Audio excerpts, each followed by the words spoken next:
ሰላም ጤና ይስጥልኝ። ውድ የተከበራችሁ ቤተሰቦች እንዴት ናችሁ? ደህና ናችሁ? ሁሉ ሰላም ነው? እኛ ይመስገን። እናንተ ይሄ ልጅ ማለት ነው እና ያው ይታወቃል፣ በታንጌ ነው የሚታወቀው እና አዲስ አበባ ዱባይን ትመስላለች እንደ ስሟ አበባ ነች ብሏል አሉና ከምር እሱ ራሱ አበባ እኮ ነው የሚመስለው። ከዚህ በላይ ምን ይሁን? ስለዚህ ሀገራችንን አድንቆልናል፣ እናመሰግናለን። እኛ እንኳን አድንቀናት አናውቅም። ምክንያቱም በእኛ አይፈረድም። ምክንያቱም እኛ ወረድን ወደ ጉዳያችን ነው የምንገባው። ምክንያቱም የሚያዝናናን የለ እና አናቃት ትጠፋላችሁ፣ ራሳችሁ ጠብቁ፣ ሌባ ይዘርፋችኋል፣ ሸዋሸዋላ አዲስ አበባ ምናምን ነገር ስለምንባል ወረድን። ቦርሳችንን እቅፍ አድርገን ስልካችን እንዳይጠፋብን እስከ የታዘዝነው ቦታ እስከምንደርስ በሰቀቀን ነው። እንኳን አይደለም ጎብኝተን አዲስ አበባ ውብ ናት፣ እዚህ ቦታ ሄጄ ነበረ፣ እዚህ ቦታ ልጎበኝ ነበረ ምናምን ነገር ብለን መመስከር አንችልም ማለት ነው። ምክንያቱም እሱ ፈጣሪ ረድቶት ቲክቶከር ሆኖ ታዋቂ ሆኖ በፈለገው መኪና በፈለገው አየር ይኸው ሄደ ለመጎበኘት ሊጎበኝ ማለት ነው ሊጎበኝ። እኛ ግን ሀገር ወተንም እዚያ እንጎበኝ ሀገራችንን ሆነን መጎብኘት አንችል እና እንግዲህ ያው ኢትዮጵያኖች እንግዲህ እንደዚህ ያሳምረውታል ይሄ ልጅ ማለት ነው። አለባበሱ ከመልኩ ጋር በጣም ነው የሚሄደው። እሱ ጥቁር ነው፣ ነጭ ለበሰ። በቃ ቀይ ቢለብስ ደግሞ እንደውም እሱ ለካ ቀይ ነው ለብሶ የመጣው አላየሁትም ነበር እናንተ። እና ቀይ በጥቁር ነጭ በጥቁር ይሄዳል። ነጩ ደግሞ ውበት ደፍቶበታል ማለት ነው። ውበት እንደውም እኛ ሀገር እኮ ምንድን ነው የሚባለው? አይኑ እንደዚህ ጎብለል ያለ ወንዱም ይሁን ሴት በቆንጅና ይታወቃሉ ምናምን ነገር አለ። የመሳብ እድላቸው እንትን ነው። ፈራውለት እዛው ኢትዮጵያ እንዳይሰርቁት። ምክንያቱም ያው ገንዘብ አለው። እኛ የምንፈልገው ገንዘብ ነው። የሰሞኑ ውጅብር እኮ እኔ ገንዘብ ነው የምፈልገው ባለችው ልጅ ነው። ታውቃላችሁ፣ ማንም ይሁን ምንም ይሁን ሀብታም ጋር ነው እኔ የፈለኩትን መሆን የምፈልገው። ደሃማ ደሃ ነው አለች። ሰምታችኋል? ከዶንኪ ዩቱብ ጋር እንትን ያለችው። ምክንያቱም እኔ የደረስኩበት ደረጃ ላይ ያለ ሰው ነው የምፈልገው። የማንንም እንትን አልፈልግም ግን ማለት የለባትም።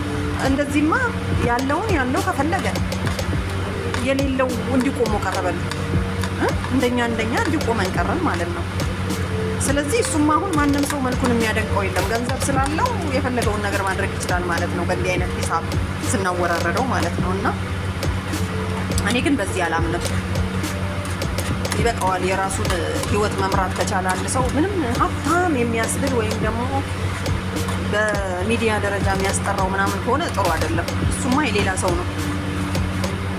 የኔ ነው ብሎ ማመን ራሱ በጣም ይከብዳል ማለት ነው። ስለ እንትና ደግሞ ወደዚህ ስንመጣ ማለት ነው እና ልጁ በጣም ተመችቶኛል አልሄድም እያለ ነው አሉ። ምን ትላላችሁ? እኛ ራሱ ኖረንበት እዛ ሆነን አዲስ አበባ ምርጥ ነች፣ ቆንጆ ናት፣ እዛ ቦታ ሄጄ ጎበኘው፣ እዛ ቦታ ሄጄ ዋኘውኝ፣ እዛ ምናምን ነገር ምናምን እንላለን ማለት ነው። አላለም ማለት ነበረብን። ምክንያቱም አላደረግነውም፣ አላየነውም። በእኛ አይፈረድም። ግን እዛ ያላችሁ ሰዎች ለምን እየሄዳችሁ በደንብ እንደሱ ዱባይ ሆናለች አሜሪካ ሆናለች አትሉ?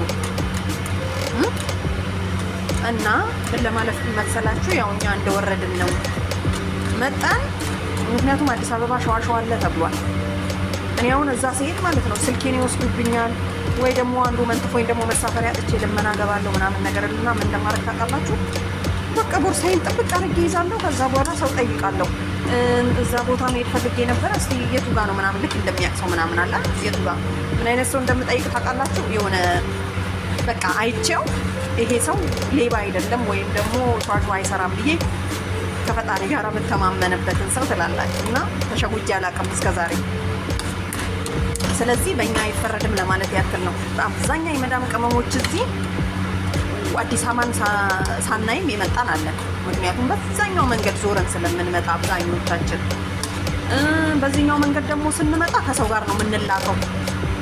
እንኳን አይደለም ሀገር ልናስተዋውቅ አይደለም ውብ ነች ቆንጆ ነች ብለን ልናስተዋውቅ፣ እንዲህ ስናያት ቆንጆ ናት ይኸው እሱም አስተዋውቋል አይደለም። ከልብሱ ጋር እንግዲህ ነጭ በጥቁር በጣም ነው የሚሄደው። ዛሬ ነው ያየሁት እኔ ራሱ ዛሬ ማለት ነው። እና ቤተሰብ ያው ማድነቁንም እግረ መንገዴ በዛው እንዳይቀምሱት ራሱንም እንዲጠብቅ። በአሁን ሰዓት ያው ገንዘብ ነው የምንፈልገው እኛ ከመልኩ ምን አለ ውብ የሆነ ቆንጆ የሆነ ምናምን ነገር አግኝተን እኛ ራሳችን ከምናክ እነሱ ናቸው ያሉት፣ እኔ አይደለሁም።